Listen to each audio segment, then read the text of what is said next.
We have people like John Corzine, the big White House financial advisor, the former head of Goldman Sachs, stealing billions of dollars and saying, I don't know where it went and I'm not going to discuss it. And Congress is like, okay, well, thank you. We've got a serious issue. So I thought we would talk to, the evil spirit that possesses John Corzine, Don Corleone, John Corzine, directly teleporting in from Hades, orbiting a deep space galactic nebula. And he joins us right now, top hat and all, to explain to us why he's doing what he's doing. Well, it's good to talk to you. I know you're proud of all of your looting and creative destruction, Mr. Corzine. It's good to have you here, Mr. Beelzebub or Corzine. Beelzebub, I know is the proper name. Thank you for joining us. Oh, it's incredible. All the people are going to throw out of their houses, and we've almost shut down all the industry, and only if you're a globalist insider will you be able to even operate and do business, and we're setting the precedent to steal everything. Oh, I didn't realize the interview was live right now, but it doesn't matter if I got caught saying that. Just like the ATF got caught shipping all those guns into Mexico and their own memos saying they blame it on the Second Amendment. Nothing will be done to the Attorney General, and nothing will be done to me because we've got criminals in place everywhere, and it doesn't matter if you're stolen billions out of your private accounts from MF Global. It's right under someone's nose. No one can stop us. Oh, but I'm a good person that cares. I don't know where the money is. I'm sorry. You wanted to interview me. I'm here now to be talked to by you. Wow, you give a new definition to the name fast talker. Look, nobody's buying you in Congress saying that you have no idea what went on and that you have no idea where the money went. So why don't you just go ahead and tell us where the money is? Oh, I spoke before the Honorable Congress, and I have $35,000 plate dinners with the Honorable Obama. And just like we got away with it, some people would say, but of course we didn't. We're doing God's work. That's what one of my counterparts said, the head of Goldman Sachs. Just like we were able to take 16 plus trillion and transfer it to our foreign subsidiaries, we're going to be able to do this as well. You think 1 billion, 2 billion, 3 billion of people's private segregated accounts of a company we took over is a big deal? It's nothing. Because, see, I am distinguished. I'm wearing a top hat, I'm wearing a suit, and I have a beard, a grandfatherly beard. And so everything is fine. Okay, we understand you're trendy and super stylish and hang out with all the establishment criminals. But seriously, in fact, I've written down some questions here I want to ask you. How could you, in 1 year, take a profitable company like MF Global and run it into the ground and steal people's private, sequestered or segregated accounts under federal law is a crime? How could you do that? Please answer the question. How could I do the great things I did at MF Global in a year? You see, you're thinking about actually building up a company. We're talking about command destruction, order out of chaos. We're talking about using MF Global as a globalist mafia instrument to go buy up legitimate companies with people's private bank accounts in them, and then take that money and give it to our shareholders and people that are on the advisory board like Bill Clinton. That's how this works. You see, with Europe and the tens of trillions being transferred by the Federal Reserve private consortium that Goldman Sachs that I headed up as part of, Europe is not ever meant to pay back the tens of trillions of U.S. taxpayer-backed money. They're meant to go deeper into debt through debt bondage. We create the derivatives fraud, and then the rest of the world and our operatives who run their countries sign everyone on to our debt. So I didn't run the company into the ground. You don't ask a bank robber who successfully robs a bank, why did he fail? He succeeded. Just because there's some dead guards and $1 million cash missing, that's the proof of the success. We're not screwing anything up. When Congress asks us, how do we learn from this and not do this again, we're learning how much you'll put up with. And the whore media that we control, oh, I'm sorry, I have that trending and grandfatherly, the loving, reasonable media bought and paid for by our people. The Pentagon's under our control. We're slaughtering people worldwide. We hate everybody. You think we're just going to stop at what we've done here in the U.S.? We like 1 million dead Iraqis and stolen oil and trillions of dollars of no-bid contracts. We're savage killers. And you naive people will never figure it out. Oh, I'm sorry. I'm being trendy right now. Oh, I don't know where the money went. Isn't that reasonable? I was the CEO. And everybody knows we took the private accounts. It's illegal, but never mind about that. You heard the Attorney General yesterday in testimony. They said, we have your memos where you perjured yourself about Fast and Furious. And he said, we didn't intend to lie.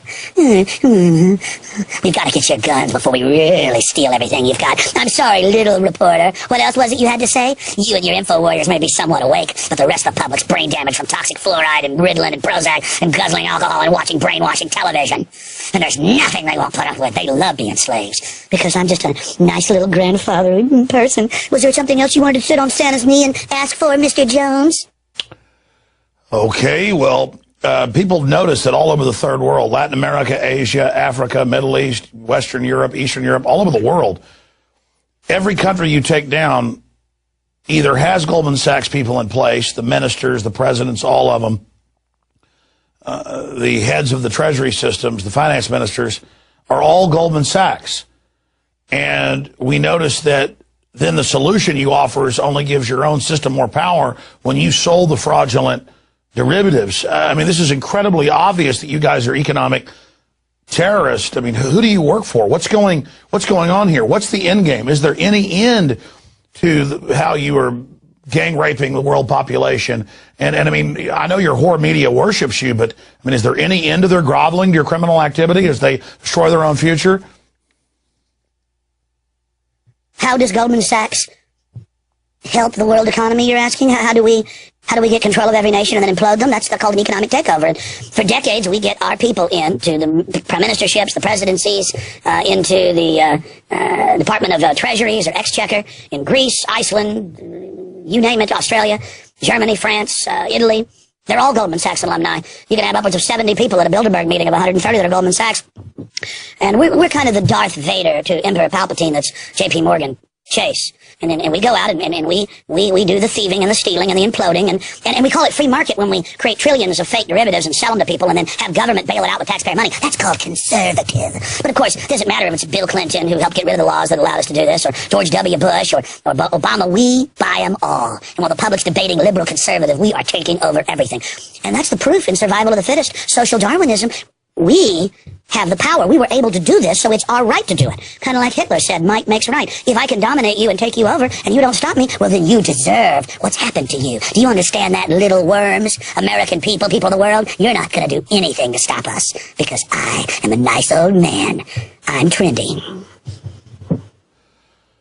Okay, well, you certainly are craven and craved, and a mesmerized, brain-damaged population serving you. I can understand how you've become quite delusional, like Caligula or some of the Aztec kings. Gary Gensler was your main minion at Goldman Sachs, and he headed up the CFTC. He's been missing now for a month, and he was the guy supposedly regulating you. I mean, this is pretty obvious what you're doing.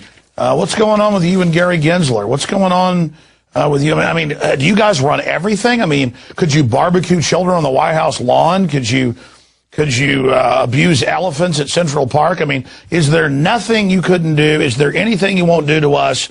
Land of the coward, home of the slave. Oh, great satanic goblin leader. Gary Gensler. Gary Gensler. Maybe, I don't like to be asked about this. Maybe I should read a 40-page, and that's what it is. I've got a copy of it over here. Maybe I should read a 40-plus page opening statement so all the networks tune out. About growing up as a child, and how I'm just like everybody else.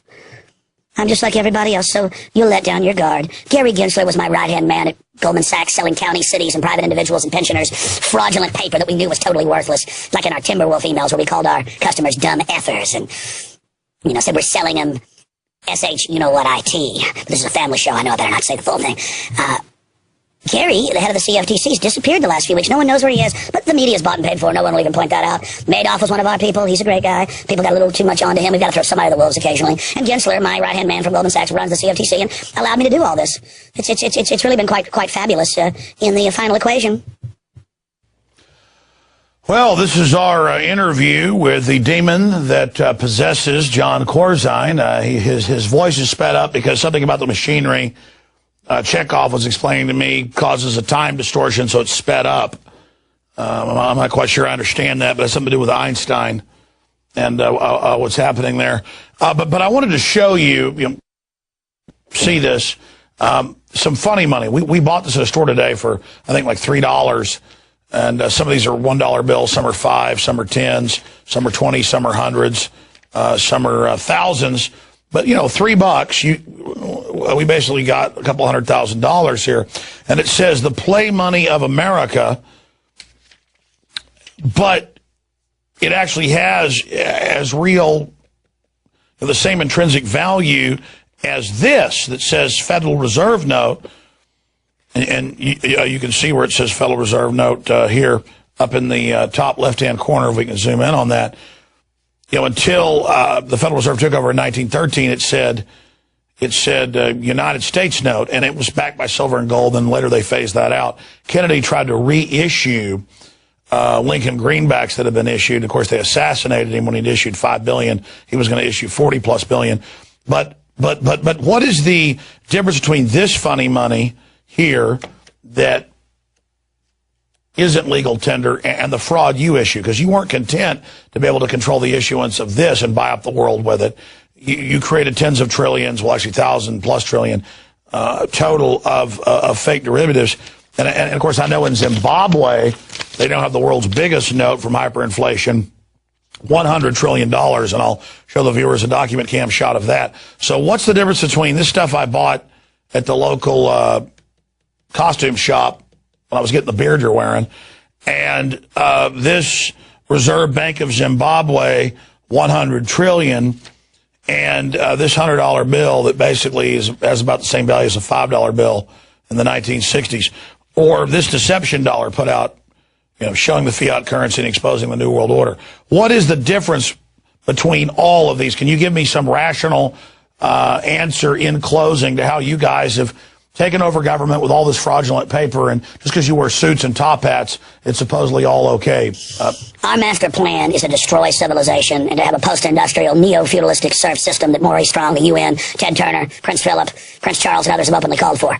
We're going to make you pay a lot more for a lot less. We're going to shut down most of your infrastructure. We're going to shut down your farms if there's any dust. Hay is listed as a pollutant, but all of our friends that were given total waivers. We are taking over everything in a cunning, white-collar fraud with armies of control-freak socialists that are ignorant as the day is long and really believe they're going to get crumbs from our table, even as they witness us destroying the society. And we control the right-wingers as well, who will endorse any amount of blank checks to us and bailouts, calling it free market. We've got the whole thing figured out. That's the end game. World government, openly run by the bankers, openly run by Goldman Sachs, JP Morgan, Bank of America, Wells Fargo, and the Bank of England. That's what we've got set up. Even now, we criticize you for decades saying there'd be a world collapse engineered by megabanks and derivatives, offering a world government new corporate global bond, which is now being set up in Europe and will spread worldwide. We'll hold you financially captive and terrorize the hell out of you, and every solution we give you only brings you deeper into our bondage. And the media and CIA operatives like Anderson Cooper will sit up there and sell out their families and everyone else, and Fox News will play along, and all of them, until we've got total control and you're totally bankrupt, so the social workers can take control of your life, and so you're all dependent on us. That's the end game. That's where it is. Trampling and being trampled on. A society that gets more cruel, more wicked beyond 1984. Because it's a world of psychopaths and control freaks and sickos and those that love ugliness and total crushing of innocence and destruction of beauty and genetic engineering and nuclear waste dumps. In the old years, people worried about radiation. We just have scientists raise the level and say it's safe. We're so psychopathic ourselves we live in higher radiation and don't care. It's part of being delusional and psychopathic and turned over to pure evil. It's about serving Satan, our master, bringing more destruction, more pain, more murder. And we'll see if you people rising up against us can stop us. You got that, little man, and that's why I came on your show, for all you and your listeners. Your spirit of liberty is trash, and a new world order run by pot-bellied scum like me is too powerful. We've got too many steroid heads that serve us in law enforcement who love destroying America, and there's nothing you can do to stop us. You got that, little man? You got that? And I don't know where the money is. I have no idea. Who knows? We just print this garbage up and you'll sell out your own mother for it. We can issue total trillions of it. There's nothing you won't put up with. I'm done talking to you. I'm done talking to you. I'm done talking to you. There's nothing you can do to stop our new world order. Just take some Prozac. Enjoy it. Enjoy the pain. And we're going to inoculate your children and brain damage them and triple the cancer and everything else. You got that? Good. Good. Because I'm done talking to you. Wow, well, I'm beginning to realize here that if you can't beat them, join them. I mean, this guy puts cancer viruses in the vaccines and fluoride in the water and radioactive isotopes. I mean, it's all confirmed. Maybe I was the crazy person all along. Maybe I should wear a top hat and grovel to death. I mean, just get into it. I mean, maybe this whole night's show was wrong. Maybe it's good to have monopolies cheating everybody. Maybe it's good to have tyranny. Maybe all Americans can start to wear top hats and be trendy. Maybe I've been wrong, but you know what? I actually realize I'm not wrong, and we're going to beat people like him, because that's actually, from my studying, how Corzine and the rest of these globalists operate. That's what they think about us. They think they're invincible. They think they're all powerful. They think they can intimidate everybody with all their black uniforms and crap. Let me tell you something, Corzine. Put it back on screen. We're going to kick your ass politically. We're going to wake the people up and educate them and show them all your secrets. And your days are numbered to be sucking people dry. You're going to prison. You're a financial terrorist and you will pay. You got that?